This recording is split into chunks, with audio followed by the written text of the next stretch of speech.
وأركتين جدك قشنا يا له وحال ليه قشن كان مال قاضي قدوميها قول كمقاضي وزير كاس مكشقايو دكان كان هورتي سيال مال قاضي أما درا جرت مال سمايو سياسيين iyo dadka oo siyaasadda ku jira ugu daran horta ayagoo siyaasadda ku jira ama dadka ururada bulshada maanta oo dhan eeda socota Soomaaliya astaanta maanta lagu yaqaan dhammaan eed iyo dhaliil waa fiirsada maanta oo dhan dhalinyaradiina xitaa marka la shaqeysanayo xalay madaxweynaha saan mu sameeyo wasiirkan xusaan u sameey waaye magaalada waa la hagaajin karaa askarigan si fiican uu istaago maaragta baabuurtan saan ma loo wado jidka ma la qurxiyo iyo wixii la mid ah waxaan kari weyna kaliya wadooyinkii markii ay noo dhiseen dawladda shisheeye meeshii boxkii ay jeexeen oo loogu talagalay in dhirta lagu abuuro maxaa ku jira yaa waaye inuu geed ku beeraya laga rabaa maya waxaa laga rabaa dalkii noo dhisay maya dalka laga rabaa maxaa u inkiraysiin run maa la sheegay haddii anaan ka rabo maa ku samayno geedkii aan ku abuuran weynay markaas waxaa la leeyahay gudoomiyaha gobolka wasiirka fulaan gudoomiyaha degmada qof kasta dambiila ah sida daraadeed waxaa jirta sheeko la dhaho nin boqor ah ayaa wuxuu sameeyay si uu ogaado dadka say u kala macno badan yihiin wadadii dadku maraayeen oo highwayga magaalada heed uu gooyo dhagax weyn uu soo qaado habeen madow saq dhaxeed askartiisu soo wadi goduu ka qoday sanduuq yar oo lacag ku subay dahab iyo dananiir uu ku meeshu saaray ciid suba dhagax dul saar wadadii way go'antaa markii nina soo maray ganacsada ah wariyaa waayo dhaa qofka axmaqa wadada gooy faraskiisu wataa dhinacu ka soo maray dib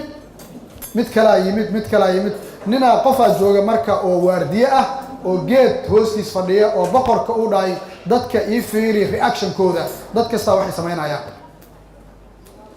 markii dambe waxa soo maray nin beeraley ah oo maanta hore soo xamaalinayay oo beertiisa maaragtay soo falanayay meeshuu imaaday dhagaxii oo arkay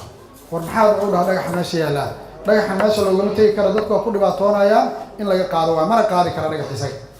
dadkii jidka maraa u yeer wuxuu dhahay fadlan dhagaxa meesha aan ka wareejino si dadka u maraa dhagaxiya maanta oo dhan la rafanayeen wadadii ka bixiyeen marka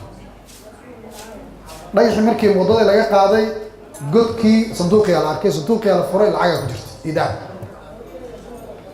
markaas kadib waxaa yimid askartii boqorka ninkii la wada boqorka loo geeyay horta ninkaan askar u dhaadaabka sanduuqan isaga askar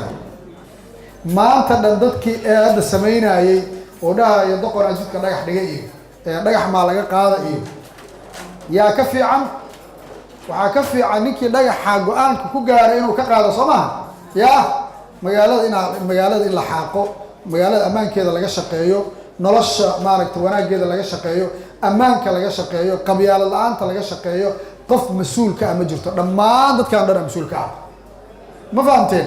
dhammaan dadkii naano dhan mas'uulka ah marka waxaa la rabaa eeda faraha badan hal la iska dhaafo aniga qisaska oo filosofiga ah in badan aan raadiyaa sheekada ugu dambaysa in ku soo qatimo waxwaaye ciidankii nina duulay ciidankiisii oo dhan ayay duuleen ciidan kale ku duuleen ayaamii horena uniform jiri jirin iyo dhar la gashado ciidankii markii duulaankii oo instructionkii ugu dambeeyay la kala qaatay askariga wuxuu dhahay taliye dagaalkii la geli rabaa warmo iyo toore iyo midiya la wataa annaga isdilay inuu dhahay maxaa isku naqaanaa dadkeeni way fara badan yihiin waa logic Soomaa marka mid kala tala soo jeeday wuxuu dhahay madaxan waxaan ku xiranaynaa mayrax ani mayraxda sheekada arkay dadaan weydiiyay geedka mayraxda ma arkin mana aqaano laakiin geed waayal dhahay qoloftiis oo mid kala soo boodo wuxuu dhahay raali lahaa adiga dagaalkii hadda la gelayaa dadkaan oo dhan madaxooda mayraxya ku xiri karo dhahay waqti ma lahayaa suurtagal ma aha u dhahay waxaasna wax suurtagal ma qofkii ninkii keenay tala ka si fiican u keen wuxuu dhahay saaxiibo raali ahaw adiga madaxaaga mayrax ku xiru dhahay bis tala fiican waaye dadkii dhan taliye wuxuu yiri run waaye nin kasta madaxiisa mayrax ku xirto duur waaye meesha Soomaaliya nin kasta geed ku tagay uu soo jeexday madaxiisa ku xirtay in 5 minutes dadkii oo dhan madax mayrax ku xirtay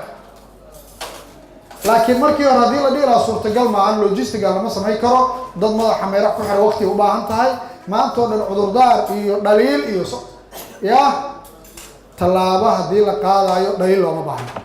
haddii loo baahdo la yidhaha hobolladii waa beriya loo baahan yahay caawa in la keeno maantadii hore in loo yeeraa loo baahnaa lama keeni karo hadda kadib qalabkoodii iyo maaragtay musicii qalabkii musica lama heli karo qof waa inuu yidhaha may waa la heli karaa horta hala raadiyo weligaa marka caqabad lama dhigo oo virtual ah qof hadduu ku yidhaha waxaana samaynayaa dayaxan waxaan ka samaysanayaa xaflad kusoo qabana ya ma qaban kartid iyo waraa beenloowa taa iyo mawaalan taa iyo annaga maa nagu cabaysaa iyo turufa keentay iyo mala dhaho waxaa la yidhaha saaxiibow samee haddaad samayn kartid ma fahamteen marka aan hore u dhaqaaqno dalkiina wuxuu u baahan yahay malaa'ig ma imaanayso adduunkana ma jiro dal shisheeya dhisay weligiin iyo alihiin maanta si calacaa maanta waxaan ku sheegayaa beesha caalamka isxaan kasta iyo wanaag kasta iyo rabitaan kasta oo ay qabaan suurtagal ma ahan dowlad soomaaliyeed inay dib u dhisaan kadibna ay dhahaan bay bay waa tegayna anaga ma dhici karto dowlad soomaaliyeed waxaa dhisi kara intaana dhisi karta in qof kastaahiba uu ka shaqeeyo roolka uu ku leeyahay dowladnimada marka waxaan ku soo dhaweynayaa waa ka xumahay in cashadii iyo aan ka mashquuliyey hadalkay ugu dambeeya wuxuu yahay anigoo ku hadlaya maaragtay magaca daljir